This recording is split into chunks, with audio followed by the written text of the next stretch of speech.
They stood as high as a 6-story building, weighed more than a fully loaded city bus, lived as long as 300 years.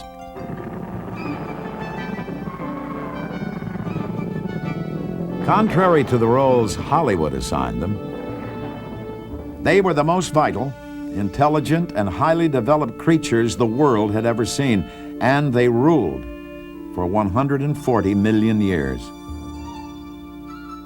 And then they vanished. Long before the time of the earliest humans, the dinosaurs had disappeared as completely as though they had never lived. What killed the dinosaurs? Were they just the first examples of planned obsolescence? Could they have been the victims of extraterrestrial forces, killed by a blow from outer space?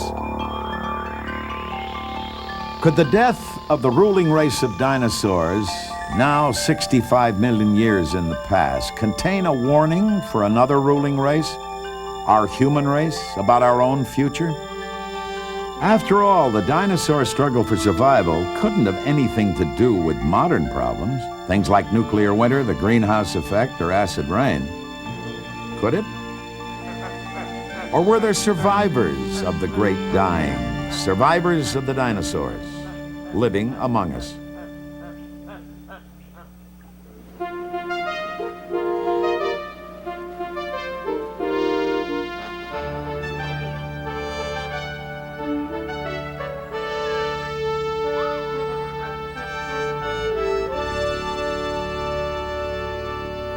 Dinosaurs hold a special magnetism for children. Perhaps children can believe what the rest of us can barely imagine. These huge beasts, the likes of which no one has ever seen, once walked the earth and ruled it. What is there in us that responds to the dinosaurs? These beasts we've never seen, know only from their bones. We've got company.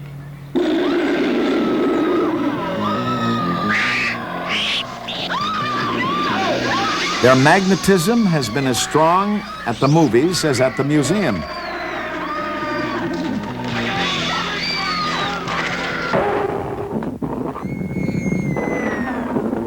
Some have taken a few liberties with paleontological precepts and with their audience's credulity. Dinosaurs are so popular, so compelling, that you might think that if they hadn't existed, we would have had to invent them. Well, we did invent them 5,000 years before we knew they existed, and we called them dragons. Perhaps it is because the dragon and the dinosaur share a common lineage, the family of reptiles, known and instinctively feared throughout history.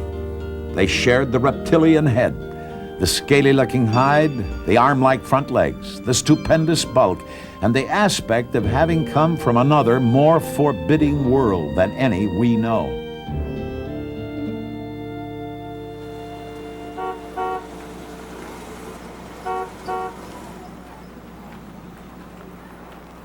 Come with us back to the world of the dinosaurs. A world created by paleoartist contributors to the Dinosaurs Past and Present exhibit, which came to the Smithsonian. And bring your imagination.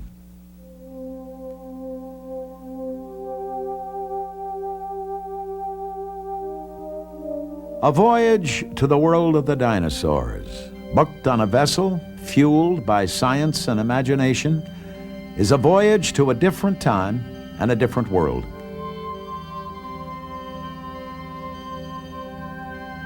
A different time. Think of the time since the dinosaurs lived more than 200 million years ago, as if it were a single year. Today would be New Year's Eve, 12 midnight, on the last day of the year.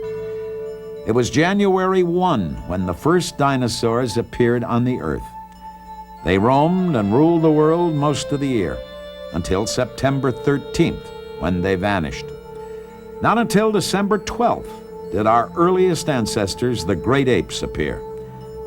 And not until December 30th at 2 in the afternoon did early humans make their entry.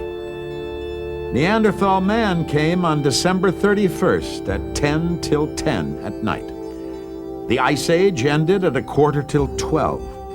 And O.C. Marsh dug his first dinosaur with just 15 seconds left in the year. And it was a different world. There was no ice at the North or South Poles. North America, Europe, and Asia were still connected when the dinosaurs came.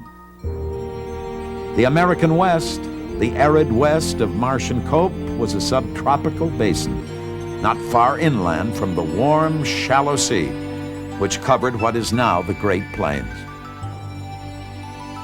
Look at that different world the dinosaurs knew. It is a brown and green world, where there were no flowers to greet the dinosaurs. And listen, you'll hear insects, 30-inch dragonflies, foot-long cockroaches, and 2/3 of the species of insects we know today. But no birds, for there were none when the dinosaurs came. What would become the desert Southwest in about 200 million years was populated by creatures that mounted a fearsome-looking arsenal of plates, spikes, and armor. But all their weaponry and heft were no more than the best offense, a good defense, against the deceptively slim and graceful predator Coelophysis. Just 6 feet long, including 3 feet of tail, and weighing no more than 100 pounds. Coelophysis could never have won a frontal attack against its much larger prey. But the weight of the grazing herbivores became a liability when pursued by the speedy and long-legged Coelophysis. And a complicated set of jaw muscles and serrated teeth could open wounds from which a stronger adversary would bleed to death.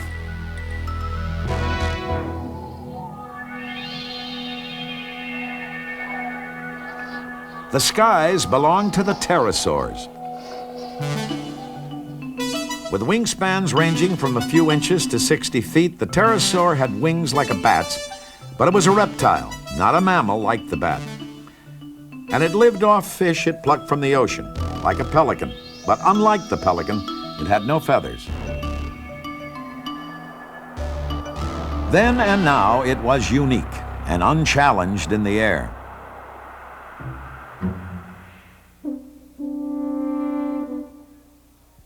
For sheer size and bulk, no animal that walked the earth ever rivaled the giant sauropods: Diplodocus, Brontosaurus, Mamenchosaurus, and the rest.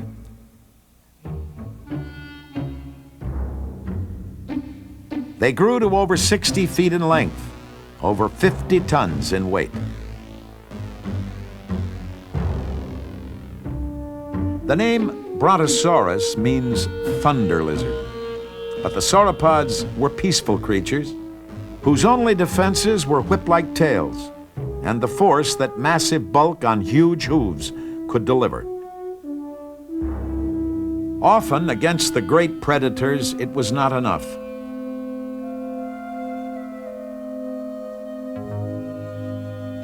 Long necks and a taste for vegetation at a rate of about half a ton a day led Diplodocus and Brontosaurus to forage among treetop foliage.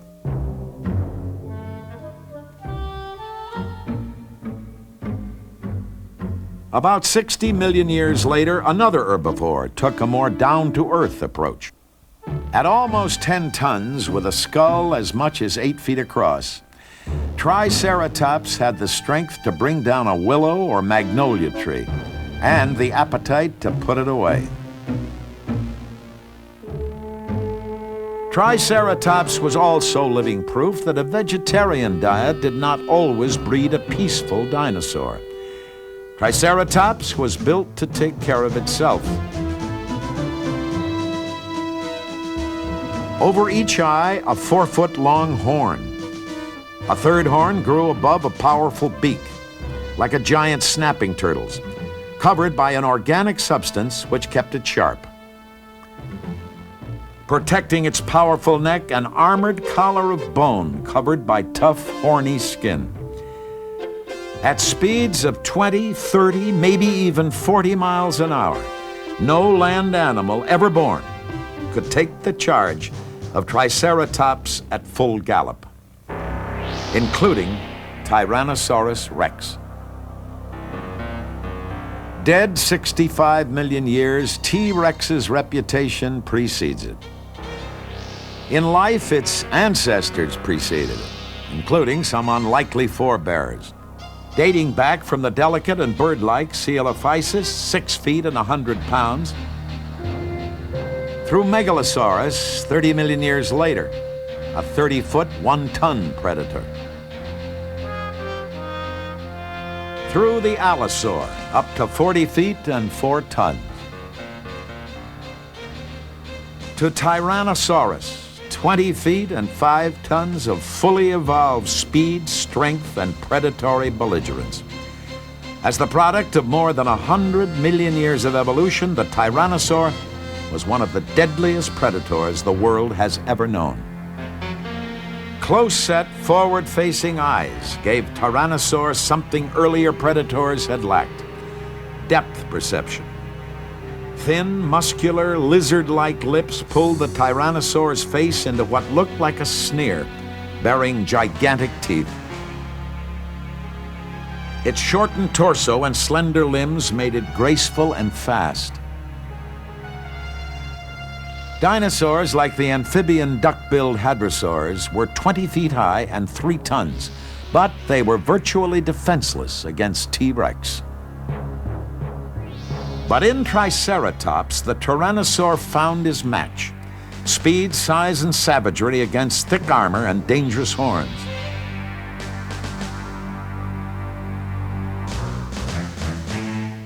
The scene has been portrayed hundreds of times, but it remains thrilling, Bakker has written. It's somehow fitting that these two massive antagonists lived out their co-evolutionary belligerence through the very last days of the very last epoch of the age of dinosaurs.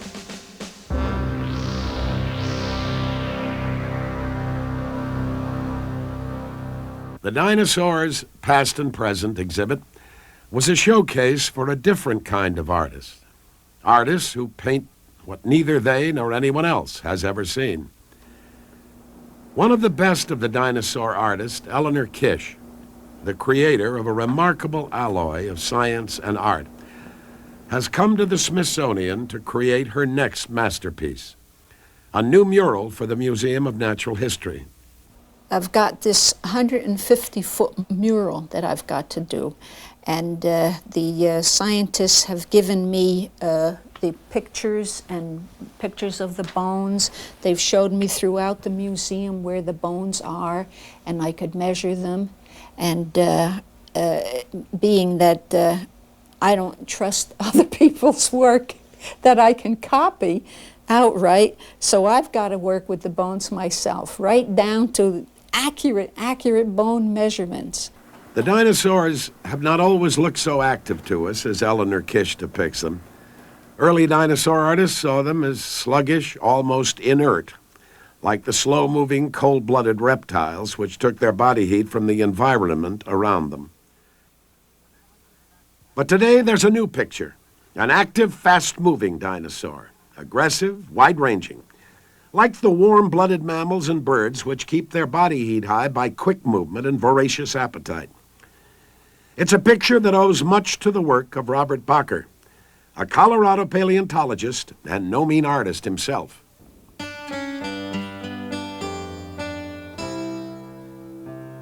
This is all the dinosaurs left from their 140 million year reign. And for more than a century, paleontologists have dug up the West looking for fossils, mineralized bones, trying to penetrate the secrets of the dinosaurs' life and death.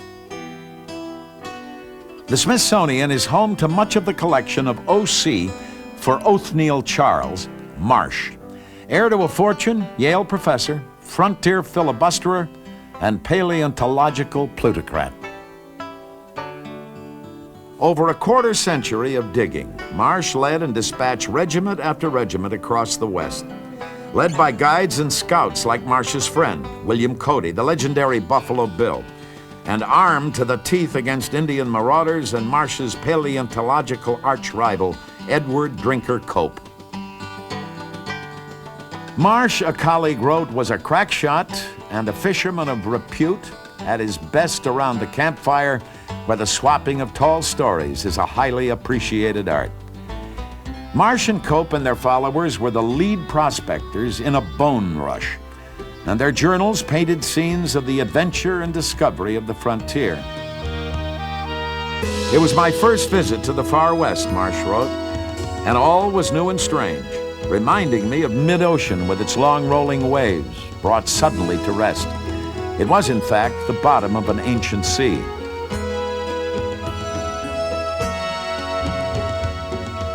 A Marsh lieutenant wrote of finding dinosaur remains mingled together in the most inextricable confusion and in every conceivable position, as though in some ancient mud holes these huge monsters had become mired and died, and succeeding generations had trodden their bones down and then left their own to mingle with them. The lure of hunting dinosaurs has not weakened in the 100 years since Marsh. And if modern explorers arrive in a pickup truck instead of on horseback, the rest of the search goes on much as it did 100 years ago. The chance to uncover what has been hidden for 100 million years, to see something that was last seen by the dinosaurs themselves, still has the power to draw people with a hankering for discovery. Oh, wow. So here's the Oh, boy. leg, the other Beautiful. one. That's a toe there. Nicely preserved. Yeah, we ought to get that out. The Proctor Lake crew can see the trail of the dinosaur in what to the untrained eye is a scattering of rock. They're pretty big. What, is that the femur we're looking at? Yeah. Yeah. Okay. I think we're starting to... Every blow of the pick loosens a cloud of chalk dust. Working carefully and patiently with brush and awl, I uncover enough of the bone so that I can tell what I have found. Those are the words of Charles H. Sternberg, a dinosaur hunter who worked under both Marsh and Cope. Sternberg's description is a century old, but the process of digging for dinosaurs has changed so little that it still fits.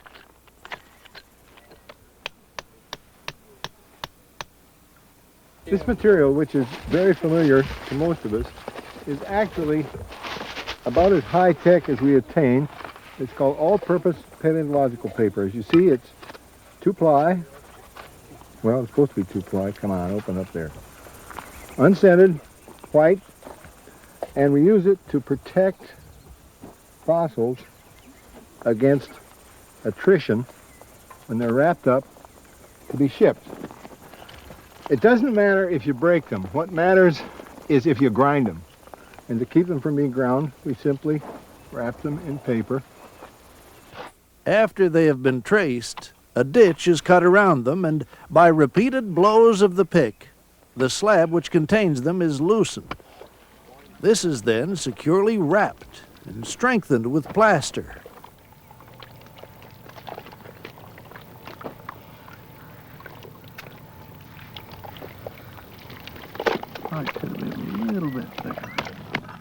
You kind of get a feel, and it's a lot of guesswork as to how far that specimen actually goes down.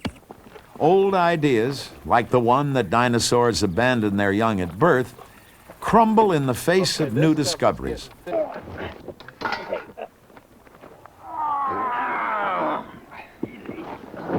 Beautiful. Banzai! There it is. Perfect.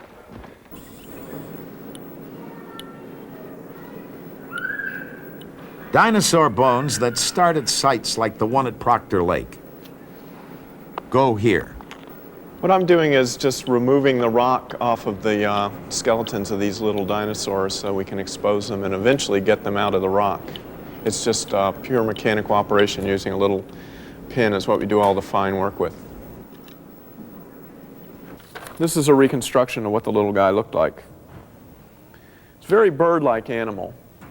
Even though if all you want to do to make this thing into a bird is put wings on it instead of the arms and eliminate the tail, and the rest of his anatomy is very much like a bird, except for a mouthful of teeth. Alex Downs' laboratory has been designed to give museum visitors a window onto the process of uncovering dinosaurs.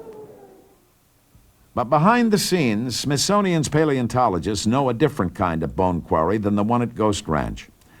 Like Marsh's, finding it requires not merely directions, but a native guide. Like the one at Proctor Lake, there is the feeling that what you are seeing has lain unseen and undisturbed through eons and epochs. This is the beginning of the sauropod collection. We have some oversized sauropods. Here we have the brontosaurus claw. This paleontological treasure trove lies not in Texas or Montana, but in the Smithsonian itself, in uncharted territory which the Smithsonian's Michael Brett Sermon knows like the back of his hand.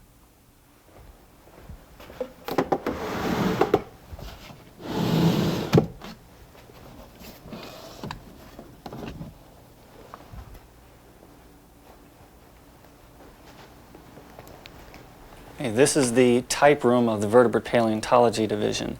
A type specimen is the actual specimen used to name a new species.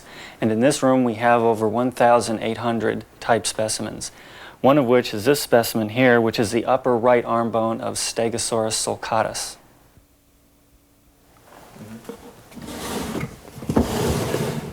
This is the armor of Edmontonia rugosidens. Generally, armor comes in 3 different types: spikes, clubs, and plates. These are the first series of neck plates, which would sit right about here and would act as a physical deterrent. This is one of the shoulder spikes, which would first act as a visual deterrent and then as a physical deterrent.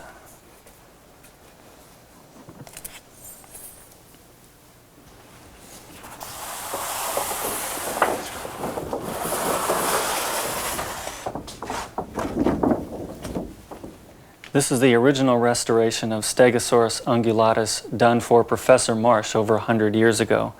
The importance of artwork like this shows how we conceived the appearance of Stegosaurus over time. It shows what bones were available at the time of the restoration, what scientists thought the animal looked like, and it also shows the relative position and sizes of the bones for scientists who can't come look at the original material. This particular restoration shows the plates in a single row. Around 1914, another theory came along saying that the plates were in sort of a staggered alternating row. And recently, in the 1980s, the original single row theory has been resurrected again based upon new evidence.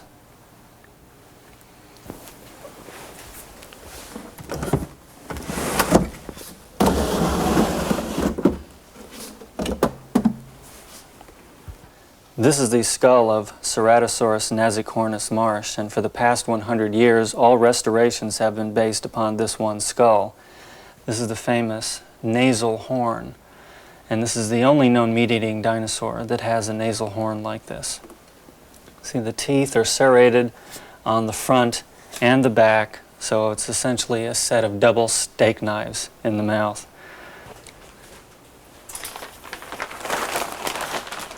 This is our type skull of Triceratops obtusus, which shows several interesting features. The tooth row here consists of a single set of teeth that has enamel on the inside and dentine on the outside. The enamel, being harder than the dentine, wears away at a slower rate, so this is a self-sharpening tooth. The tooth battery is oriented vertically, so the teeth don't come together as our teeth do, but they come together in a shearing plane. Triceratops is essentially the first Cuisinart. This is a brain cast of Triceratops. We've taken a skull of Triceratops and sectioned it right down the middle and peeled the halves apart so we can see the inner structure of the brain. The front is toward this area. This section of the brain is for the sense of smell. This is for hormone regulation, this is for muscle coordination, and this is for breathing and heart rate. And thinking occurred right in this area in here. It was once thought that a brain this small in an animal as large as Triceratops made these essentially very stupid animals because they were so limited in brain size. We can compare it to a similar cast of Tyrannosaurus rex. And as we could see, Tyrannosaurus has a little bit larger brain, but that's because it's a carnivore, and all carnivores have larger brains than herbivores. These are the two hands from a duck-billed dinosaur. This specimen over here is the left side where the bones are normal. This is how they normally look. On the right side, this animal has had his hand broken, and the bones have become shattered, and because they weren't reset, there's been wild, uncontrolled bone growth all throughout the sides of the bone here. And because the nearest doctor is 70 million years away, this is what happens when you sustain an injury in the Mesozoic.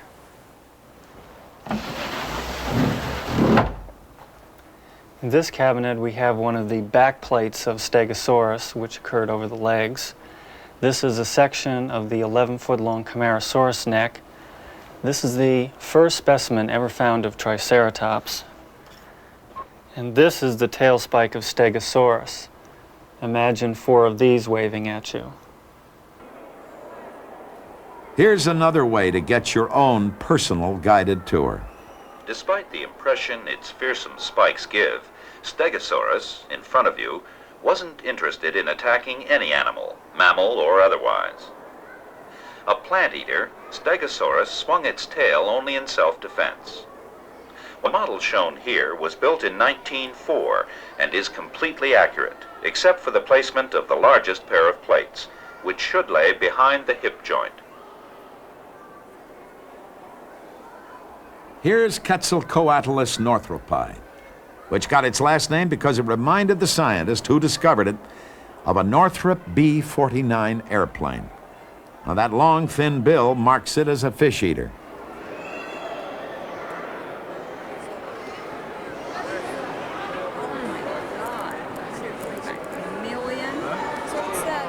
How do they know? Yeah, I want to go see that mean one over there. These are O.C. marsh dinosaurs, a lot of them.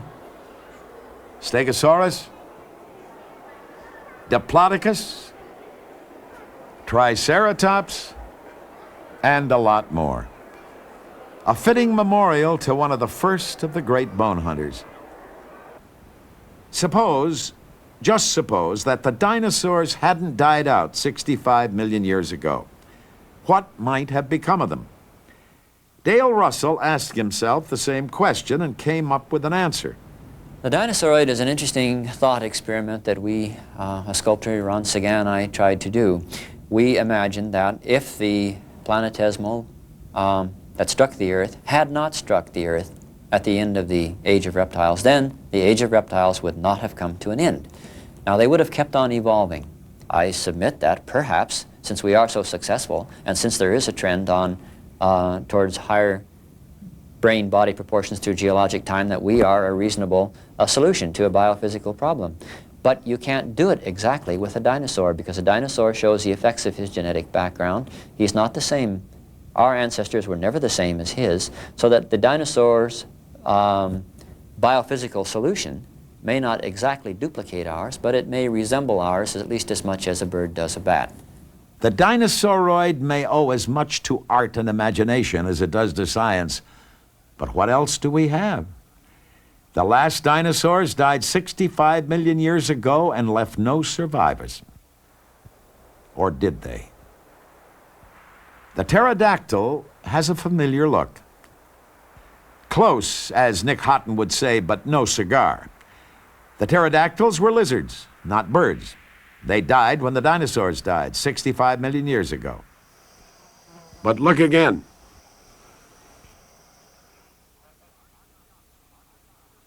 Archaeopteryx, 160 million years ago, the forerunner of the birds which fill our skies today. A dinosaur no bigger than a crow. Archaeopteryx couldn't fly with the ease and grace of today's birds, but its feathers allowed it to climb, glide, and with great effort, fly. And 65 million years ago, when the Great Dying felled the massive Alamosaurus, the fearsome Tyrannosaurus rex, and the heavily fortified Triceratops, the tiny birds, descendants of Archaeopteryx, survived, like mysterious survivors of Custer's Last Stand. But the birds aren't really the sole survivors of the kingdom of dinosaurs. For in the red Texas clay, yielding up only grudgingly its trove of ancient secrets, in the acres of shelves and cabinets which lie beneath the Smithsonian, in the laboratories where scientists and technicians reclaim dinosaurs from stone, and artists turn the fossil record into vivid reality, and in the great dinosaur hall of the Smithsonian Institution, the dinosaurs still live. In reassembled skeletons, in lifelike restorations, and in the imagination of the young of all ages, for whom dinosaurs have never been more alive.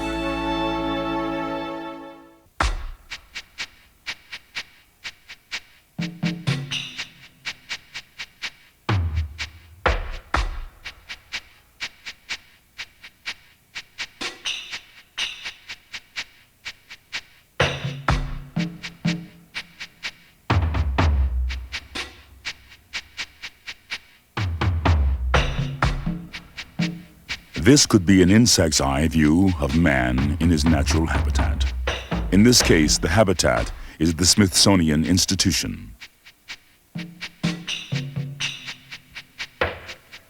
To the human eye, this vision seems distorted. Perhaps even more distorted is the human view of the vast, teeming, and powerful world of insects, the little things that run the world.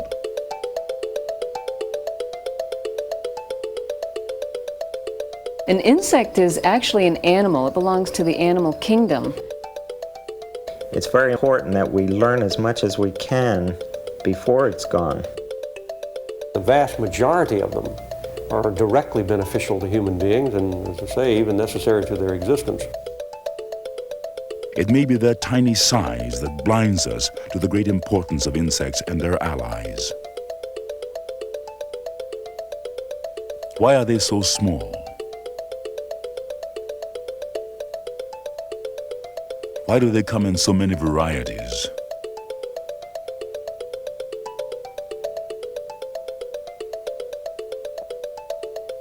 Why do we find so many of them so hideous?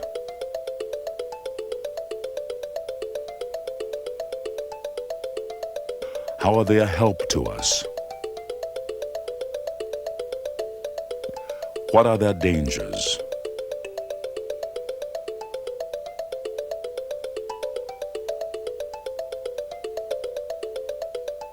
And how are these dangers best averted?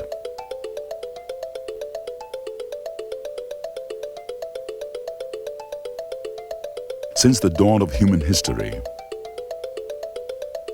insects have stimulated our imagination and challenged our capacity for observation and analysis.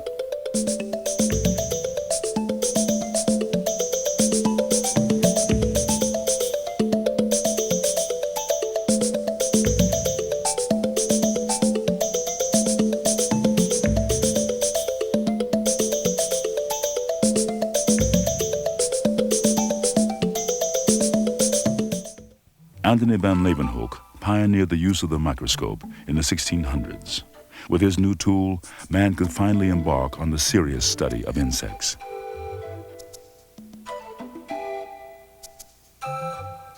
During the 1700s, Charles Linnaeus compiled the first comprehensive catalog of plants and animals. His impressive listing included detailed illustrations and scientific observations.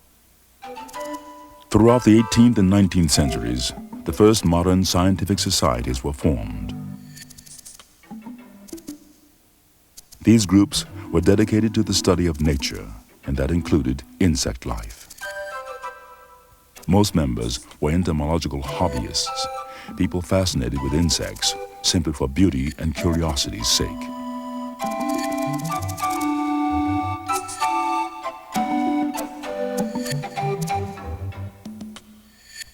But these early naturalists also included the first professional natural scientists.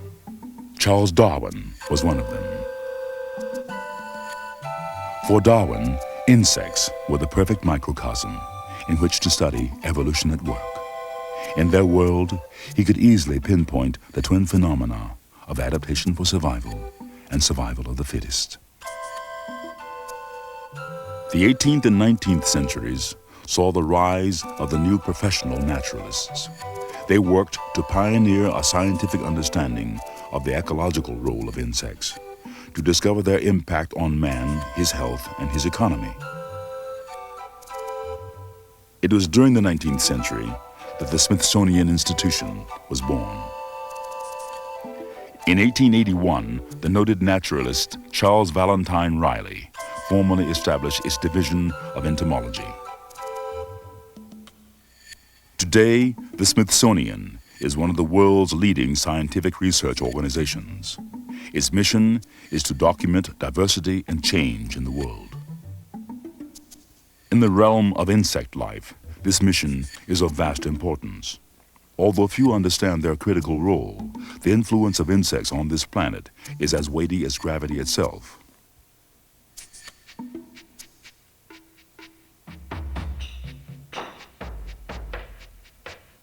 The Smithsonian is still a leading explorer in forging man's understanding of insects.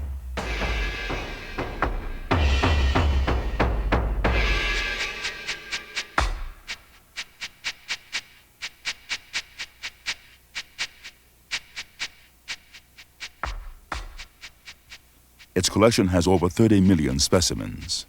In any given year, it can loan as many as 300,000 to scientists across the U.S., and another 200,000 to researchers abroad. In the past 250 years, much has been learned about the category of creatures known as insects. But compared to what is still to be discovered, the world of insects is nearly as unexplored as outer space. Insects belong to the largest phylum of the animal kingdom, arthropods. Arthropods have lived on Earth for an estimated 600 million years. And fossils bear witness to primitive insects 350 million years old. So even by conservative estimates, the insect predates the dinosaur by at least 100 million years. The arthropods lack an internal bone structure. Instead, they have a hard, segmented covering called an exoskeleton. They periodically molt or shed their covering as they grow larger.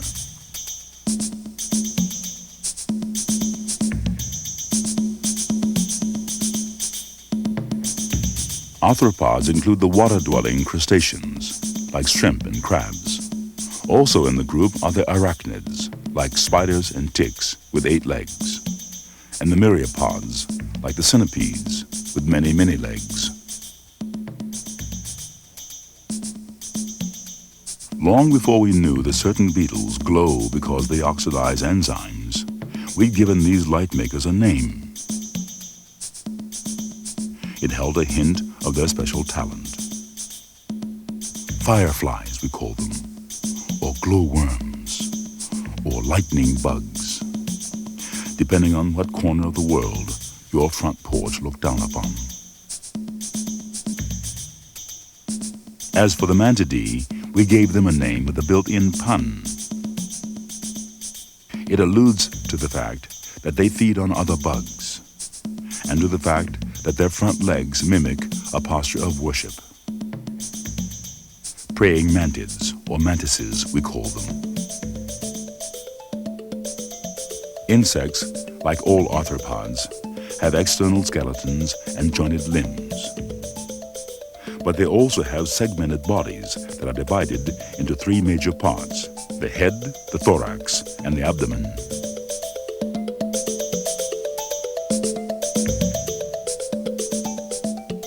Insects comprise the largest group of all living things.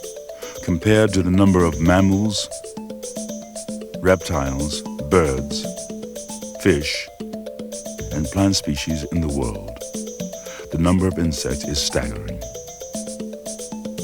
In a typical New York City lot, there are more than 1,400 different species. For every individual man, woman, and child on this earth, there are more than 200 million individual insects. Most scientists estimate the number of distinct insect species at between 2 and 3 million, but some believe that there are as many as 30 million species. Here are some of the more common. Notice that the largest category belongs to the beetles.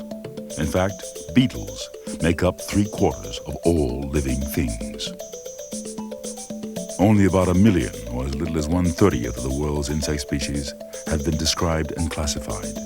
And it would take 200 years to organize and document what we now know about the class Insecta. And yet, insect classification is the specialty of only about 1,500 scientists worldwide. Systematics, the scientific study of classification, is very important for insects because there are so many of them. And the identification of species is absolutely crucial. If you don't know what kind of an insect it is that has been discovered carrying a virulent virus in Zaire, then you're going to get nowhere on controls or enhancement of beneficial effects and so on. At the Smithsonian Institution, we have approximately 30 million specimens of insects. It is so large that the collections are housed here on the Mall in Washington. We have collections out in Maryland at the Sorting Center. But outside of the greater Washington area, we have bugs all over the world that support research internationally. The task of observing and cataloging new and known insect species would be impossible without the field research of entomologists throughout the world.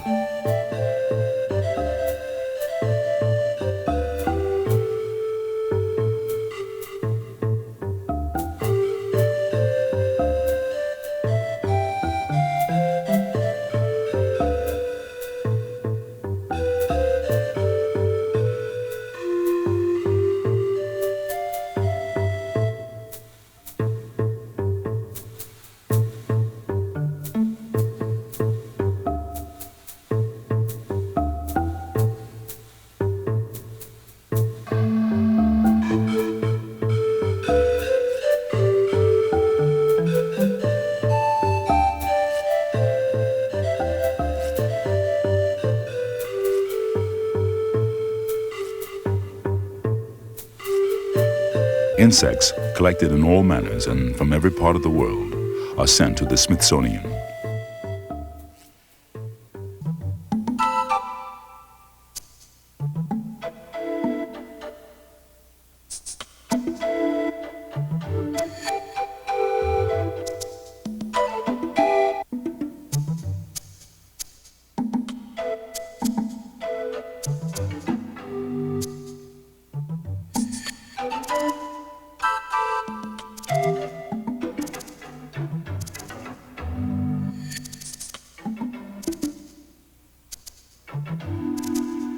The task of classification is complicated and enlivened by the endless varieties of species in each family.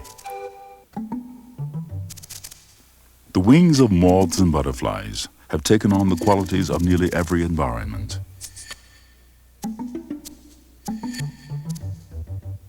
They've developed false heads so that predators are fooled into attacking the least vulnerable part of their bodies.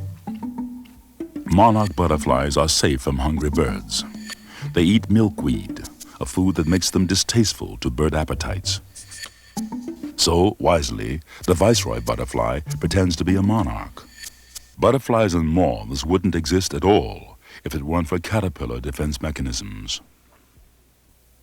A unique relationship has developed between these species of ants and caterpillars. Defense mechanisms are on display at the Smithsonian's unique insect zoo. Here, insects and their allies can be observed in their incredible diversity.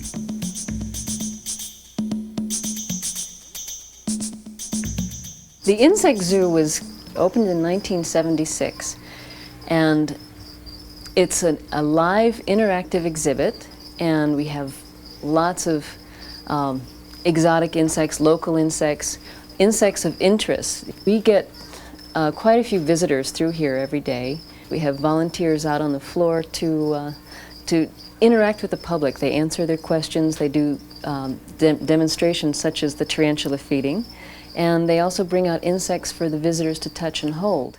These are hissing cockroaches, and they come from an island far away called Madagascar.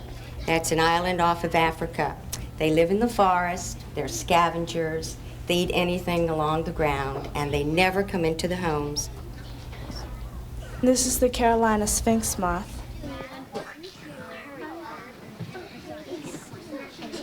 And this is an orange-kneed tarantula.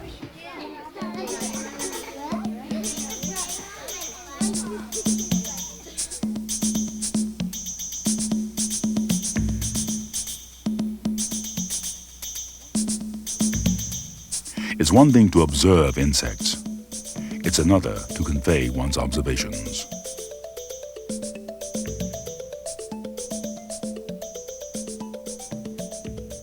Scientific illustration is needed by the scientist to show visually, convey visually, communicate visually the concepts that are being described verbally. If you try to do this just verbally, there are many things that just simply don't get across. You can't explain a delicate curve, a subtle nuance of shape, shading, projection. It doesn't come across in words.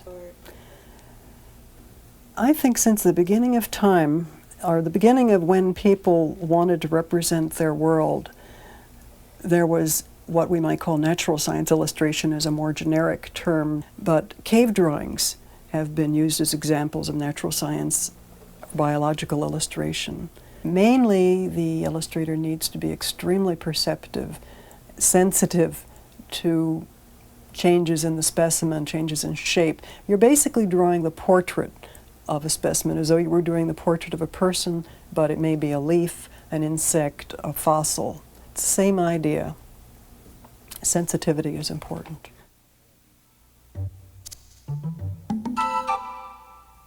Why are these activities so important? How are they advancing our knowledge of the natural sciences? Where have we yet to go?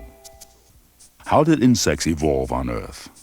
The earliest insect fossils date back 350 million years.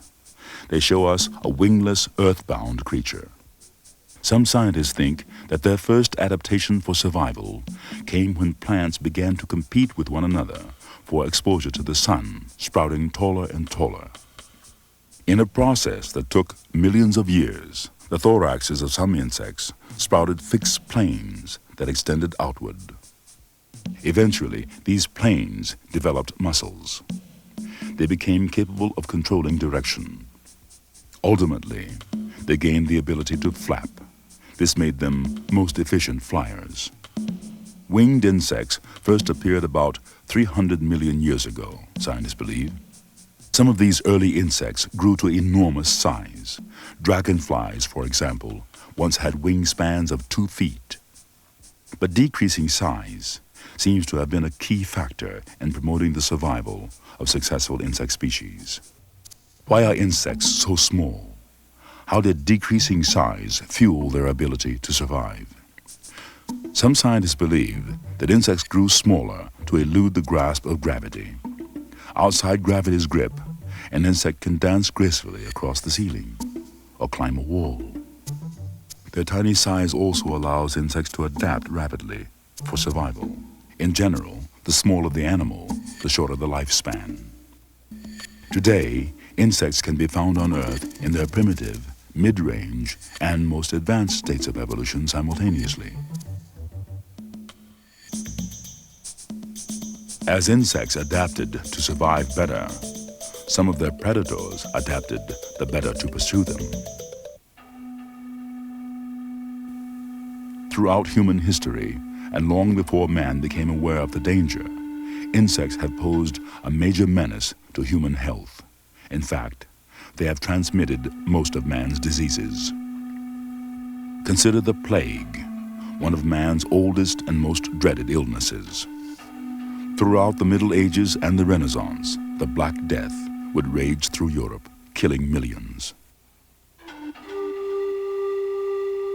How might the course of human history have changed had man realized that a tiny flea carried by rats was responsible for his devastation? Once scientists began to draw the connection between insects and disease, a new era of medical research was born. In 1900, the United States Yellow Fever Commission made one of the most dramatic medical breakthroughs in history. Headed by Major Walter Reed, the commission proved that yellow fever is carried by a type of mosquito. The specimens are housed in the Smithsonian. Today, medical researchers rely on the Smithsonian's entomology collections to aid in the understanding of diseases and the discovery of cures. Within the collection are ticks, a close relative of insects. More and more, insects are sources of insight into human behavior. The social insects, including bees, ants, wasps, and termites, all live in heavily populated colonies. These colonies operate as superorganisms. Millions of tiny creatures can function as one. They are like the cells of a single brain, each working toward a common goal: species survival. Leafcutter ants inhabit the southern part of the United States, Central and South America. Their workers cut and deliver leaves to the nest, where they are chewed into compost. This is used as mulch for gardens of fungus. The fungus is then fed to the colony. One colony, which can number into the millions, may cover a subterranean area larger than an acre. They have been known to defoliate a tree over the course of a single night, continuously cutting and carrying leaves back to the nest.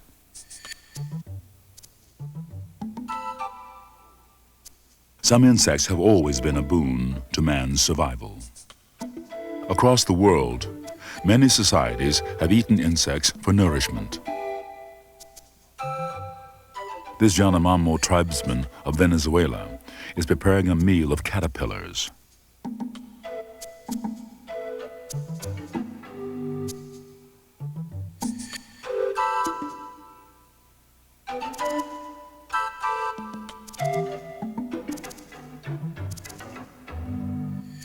Certain insects generate useful products for man. For centuries, the red scale insect has been used to produce red dyes. The silkworm is the principal source of commercial silk. Domesticated in China thousands of years ago, this insect has become so dependent on cultivation that it no longer thrives as a wild species. Man has long regarded honeybees as symbols of industry, and with good reason, since they give him not only honey, but beeswax.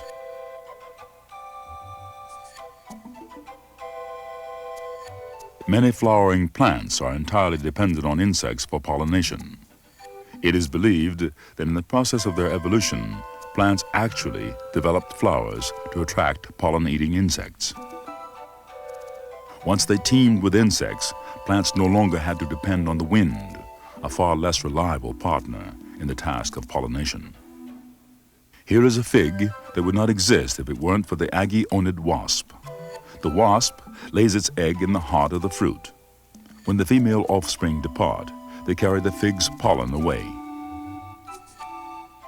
Bees are major pollinators, going from flower to flower in their search for nectar. Bee colonies send out scouts to locate nectar sources. When the scouts return, they communicate the direction and distance of the food they've found, transmitting this knowledge by doing a dance.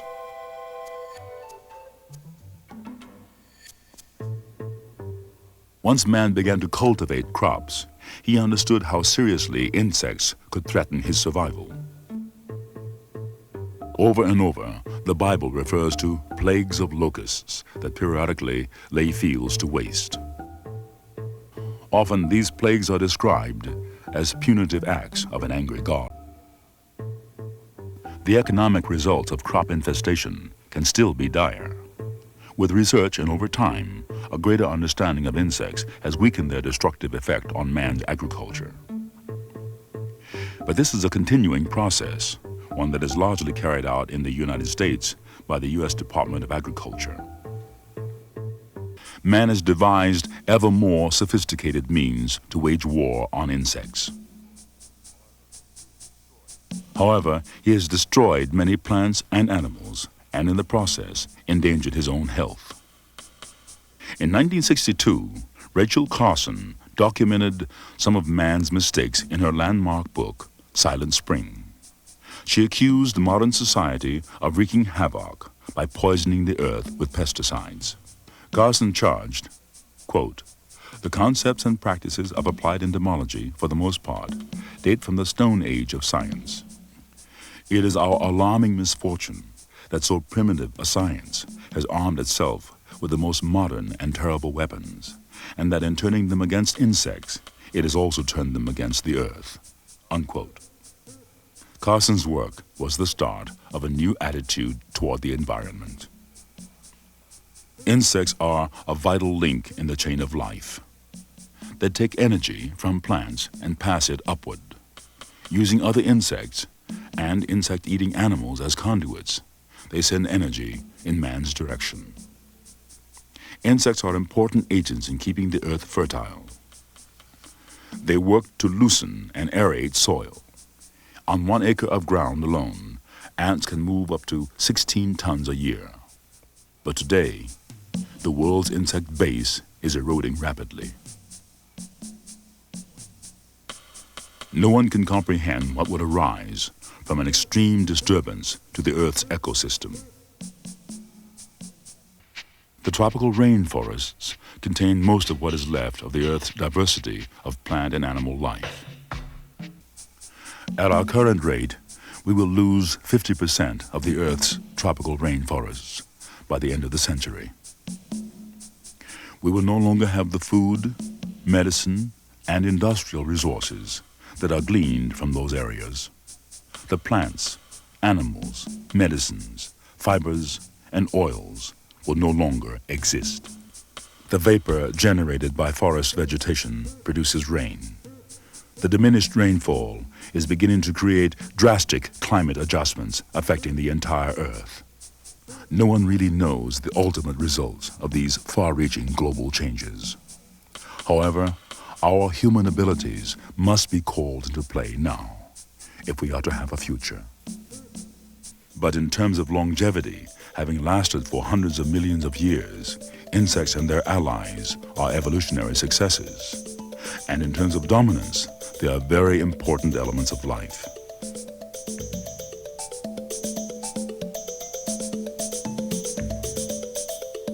Our vision of insects and their allies is much clearer than it has ever been.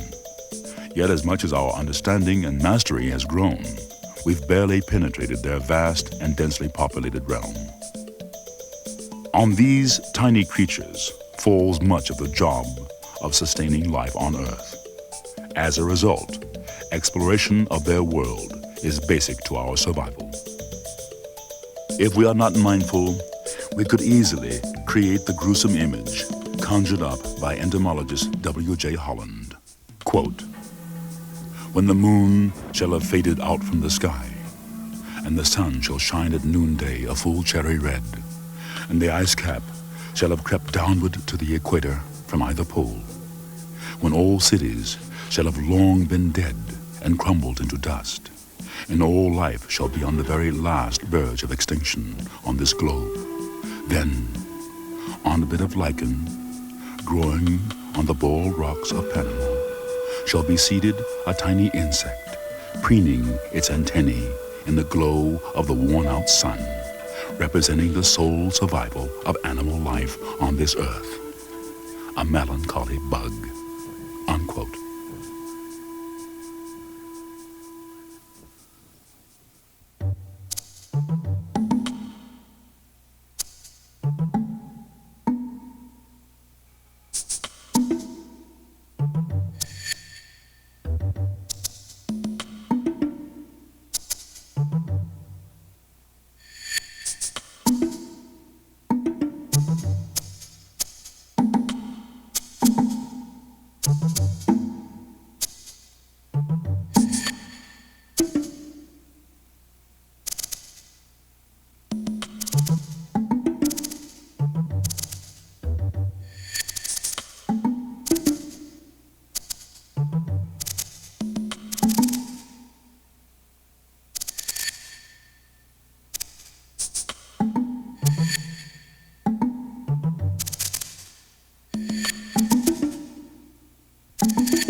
Founded in 1846, the Smithsonian Institution is now the world's largest museum and research complex. In Washington, D.C., the Smithsonian operates 13 museums, exploring an incredibly diverse range of knowledge. The wonders of planet Earth and the life it supports. The history of the United States.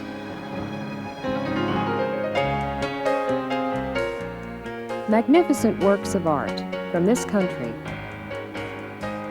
and from around the world. And the story of human flight.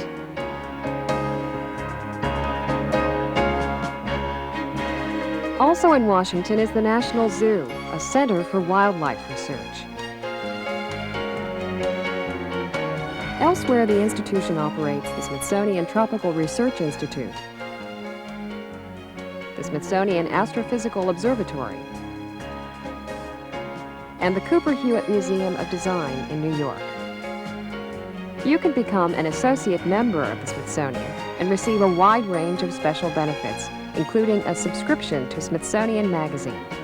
For information, write to Smithsonian Institution, Washington, D.C., 20560. The Smithsonian Institution, America's National Museum.